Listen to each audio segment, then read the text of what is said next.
Hello guys and welcome back to MS Tech Tutorials, and in today's video I'm going to be showing us how to play Warzone on PC with your controller, like PS5 controller for example, and let's get straight into it. So the first thing that you guys have to do is you actually have to connect your PS5 controller to your PC, and I made a video on that if you guys want to watch. But once your controller is connected, you want to go ahead and open up Steam. You want to go over to Steam settings, which you can just click on the Steam right here and then click on settings. And then once you are in Steam settings, go down to controller and make sure that your controller is detected right here. You can also turn this on as well. And once it is detected, you should be good to go. You should already be able to navigate like desktop with the controller.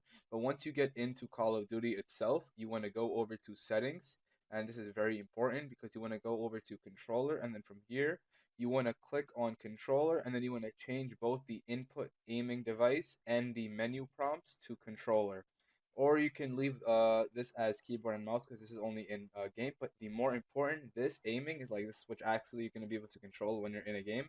You want to go ahead and change this to controller. Mine is locked right now because I don't actually have a controller connected, but once you do, you will see that this will be unlocked and you can go ahead and select it. So just make sure you go to settings, controller, and then you change this to controller. And this you can leave it as whatever you wish, whatever you want to like use in the menu. I would leave it as keyboard and mouse, but yeah. Anyways, that is it for the video. Thank you guys for watching. Make sure to give the video a thumbs up, subscribe to the channel, and have a great day.